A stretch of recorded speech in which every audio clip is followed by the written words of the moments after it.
I'm speaking to you today from the traditional lands of the Yuin people in Australia. My talk today is based on my book, What Readers Do, Aesthetic and Moral Practices of a Post-Digital Age. As the title of that book hints, what readers do is not simple. Reading is a set of dynamic practices that have evolved over time and across cultures. How we understand reading has also evolved and branched out, encompassing everything from studies of eyeballs to theorizations of the implied reader. I propose that a productive methodology for studying contemporary recreational readers is one that reconciles two dominant approaches to studying reading, from literary studies, which privileges texts, and from book history, which privileges objects, people, and institutions. To connect these disciplines, I turn to actor network theory. A networked, grounded approach is empirical as well as theoretical. It puts texts and people in relation to each other, and it can account for the multiple significant dimensions of contemporary reading as a cultural practice. In this talk, I begin with methodology. I describe literary studies and book history approaches to reading, and then the actor network theory approach. I then outline the networks of contemporary reading and offer a mini case study of the site Goodreads. I then present some examples of readers' aesthetic conduct and their moral conduct. And all of these different elements combine to present a way of understanding literary culture in a post-digital age. Literary studies has always been interested in readers. The principal method of the discipline is reading, elaborated and specified into different forms. Recent high-profile discussions within literary studies, particularly in the United States, have highlighted different ways of reading, including surface reading, close but not deep reading, and post-critical reading. It's not surprising that a focus on reading has come to the fore as literary studies toolkit has expanded through the digital humanities to include computational methods, which are themselves figured as forms of reading or not reading, like distant reading. Debates about reading in literary studies are built on a shared assumption that the reader is academic. This is even though the discipline's professionalised forms of reading maintain an implicit connection to recreational reading. And this connection has been the focus of another cluster of recent work from the United States, including John Guillory's Professing Criticism, Deirdre Lynch's Loving Literature, and Rita Felsky's trilogy Uses of Literature, The Limits of Critique, and Hooked. There's an unsettled, still up for debate relationship with recreational reading at the core of the discipline. Models of how and what to read drove the development of English literary studies. Professional readers were prized over recreational readers through a focus on correct technique. A binary opposition between good and bad readers fostered a deep attentiveness to academic reading through appreciation of its distinctiveness. Yet this trajectory made it difficult for literary studies scholars to value everyday reading practices where they diverge from those dominant in academia. One way in which literary studies' relationship with everyday reading was worked out was through the abstractions of reader response criticism. Reader response criticism offers thoughtful conceptualizations of the reader in relation to the text, including the reader's role in creating meaning. Yet it needs to be borne in mind that reader response criticism did not aim to understand actual reader responses, but rather use the idea of the reader to better understand texts and their effects. In contrast, the recent turn towards post-critique within literary studies reconnects with vernacular modes of reading.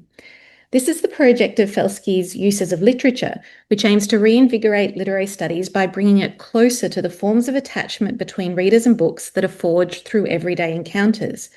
Engaging with, quote, ordinary motives for reading is a way to meet the need that Rita Felsky identifies for, and again I quote, richer and deeper accounts of how selves interact with texts. Another place where literary studies values everyday reading is in studies of digital literary culture. Work in cultural analytics, for example, brings in data about readers to augment studies of literary texts, genres, and periods. Marco Caracciolo writes that the last few decades of literary studies have seen efforts to, quote, build on the responses of flesh and blood readers rather than relying exclusively on the interpreter's own intuitions. Studying digital practices such as online reader reviews introduces methods from social sciences and calls for theoretical models that can put readers alongside texts and academics. The discipline of book history has produced several influential works on the histories of reading. In an article surveying the state of reading studies, Simone Murray identifies 5 shared commitments for reading historians. 1, reading is active. 2, material format influences textual interpretation. 3, reading is geographically and historically specific. 4, theoretical models of reading require empirical substantiation. And finally, all reading has social elements. Studying reading this way poses methodological challenges, yet work in this discipline shows that even research on a small scale that looks at just a few readers can open up important insights into what reading is and does. As Murray notes, the discipline of book history has a methodological emphasis on materiality. It's attentive to the situation of readers. Roger Chartier notes that reading, quote, is not only an abstract operation of the intellect, it puts the body into play and is inscribed within a particular space in relation to the self or others. The focus on materiality and embodiedness resonates with what people outside academia find magnetic about books and reading. Book historians' focus on materiality can also inform contemporary debates about the effects of screens and digital reading practices, as for example in Laura Dietz's work on readers' reactions to ebooks, or Simon Robury's research on Amazon's Kindle e-reader. In terms of the social elements of reading, Danielle Fuller and Danelle Rayberg-Cito use the term the reading industry to describe the people, institutions, organisations and companies that produce reading events. I want to build on this kind of work and try even harder to bring together book history and literary studies. Actor network theory and related approaches have the potential to enrich the investigation of reading by allowing for intercommunication between the concerns of literary studies, book history, and other disciplines, and by drawing in the activities of a wide range of people and non-human objects. Actor network theory methodology starts by describing small interactions which build into networks. Latour defines the social dynamically as, quote, a very peculiar movement of reassociation and reassembling. For scholars studying reading, this is an invitation to look at individual practices first and build from here to an understanding of what reading looks like in the post-digital era. Actor network theory holds that the task of defining and ordering the social should be left to actors, not taken up by the analyst. Concepts, language, and idiom to describe books and reading need to be drawn from everyday readers' practice. One lively example on social media is a format of posts that present books I would sell my soul to read again for the first time, a highly emotive form of categorizing a relationship with a book. Allowing everyday readers' own terms and language to rise to the top in academic work is part of decentering the academic critic in order to allow the plurality, distinctiveness, and surprises of contemporary recreational reading to emerge. Rita Felsky is someone who's done work in this vein in literary studies, drawing on Latour's model. Felsky focuses upon the primary dyad of the student reader and the text, and there's an opportunity to build on these insights and look at a wider range of actors, including digital platforms, publishers, booksellers, and more. I suggest that a network-based approach to studying reading shows actors in the process of affiliating themselves, strongly or weakly, to the category readers. In post-digital culture, actions that affiliate readers with one another might include talking about a book online or to a friend, browsing a bookstore, or going to an author talk. In each network, readers form relations with other people, organisations, and physical and digital objects. Each network is structured by power relations that affect readers' opportunities to express themselves. Let's consider the networks that surround the acquisition of a book. This is a very, very simplified version, just starting to build out the network. So readers buy books in physical bookstores, or maybe they receive them as presents that were bought in physical bookstores. They could also buy them from an online site, or they could borrow them from libraries. What's not shown in this very simple diagram is that the moment of acquisition may be preceded by browsing. It might be followed by return visits, or it might be accompanied by chats with staff or other customers. All of these activities embed the reader in networks of display, conversation, physical manoeuvring, negotiations, and transactions. In addition to forming networks through acquiring books, readers interact with groups that model and discuss reading. Here's another greatly simplified diagram. Readers learn and practice reading at school and sometimes at university. Readers also form connections when they gather together by choice to discuss books, for example, by attending a writers' festival. Online book talk is particularly interesting. It's more than product reviews, although it is that too. Rather, online book talk is a sprawling phenomenon in which readers are constructed as discussants through their reviews and comments on different platforms. The networks of online book talk have histories. New platforms emerge, become popular, or fade away. In her research on online responses to contemporary Nigerian novels, Hannah Pardee found a consistency across YouTube, Goodreads, Amazon reviews, and blogs in how readers described their emotional responses and in how they linked that emotion to story and character. This suggests there's a consistent vernacular to online book talk. But it's also important to consider platforms separately. Different sites have different affordances, norms, and reputations that affect the relationships and the practices of the readers who use them. As Jose Van Dyck has elaborated, media platforms are shaped by their particular organisational structures, their governance, and their business models. And Claire Parnell has shown the effects of this on Amazon and on Wattpad. Each platform offers distinctive ways for readers to connect to books, describe those connections, and co-constitute relations with publishers, other readers' books, and technology companies. I want to briefly consider one such site and its networks, Goodreads. Goodreads is significant as one of the earliest dedicated sites for book lovers, and because of its industry heft, since it was acquired by Amazon in 2013. While Goodreads does not currently publish usage data, a Washington Post article in 2021 reported it as having 120 million users. Most Goodreads users are women, most come from the United States, and most are white. Goodreads is a complicated, busy site with multiple points of attachment for readers, such as creating virtual bookshelves, joining reading groups, and participating in reading challenges.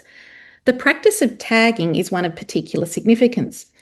On Goodreads, tags are used to attach books to virtual shelves or collections, and in the example I've put on the slide, the user has created the tags authors of colour and diverse. Tags reveal the relations readers form with books, as well as being a way to communicate with other readers. Another practice on Goodreads is leaving a review, which is where the most detailed engagements are found. In research I did with Danelle Rayberg-Cito, we showed that most Goodreads reviews described an experience of reading as well as evaluating the book. We also found that emotion was prominent in reviews and that many reviews addressed the fellow reader, creating a sense of community. Because Goodreads ratings and reviews are so visible, the site shows readers expanding their roles in the digital era. It demonstrates a shift whereby readers have the capacity to influence the publishing industry and book culture. So readers are in networks where they act. I want to turn now to describe some of the acts of readers, which I categorise as aesthetic and moral conduct. Looking at aesthetic conduct first. Contemporary readers express their appreciation or dislike of books and use those aesthetic judgments to bring style to their lives. One form of readers' aesthetic conduct online is bookishness. As Jessica Pressman defines it, bookishness is an aesthetic strategy consisting of creative acts that engage the physicality of the print book within a digital environment. So a reader might post a video on TikTok, BookTok, where they talk about blissfully inhaling the scent of a paperback book. Or they might go into raptures over an embossed hardcover with sprayed edges.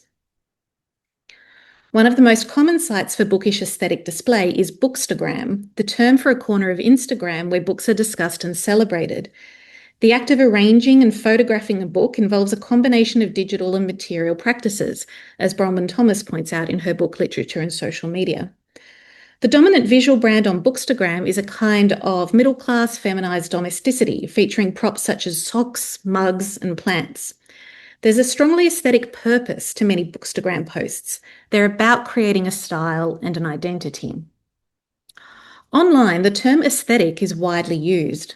One of the ways it's used is to match a book to a popular niche. or niche aesthetic, often identified by the suffix core. For example, this is the Pirate Course set of books from bookbox service Fairy Loot.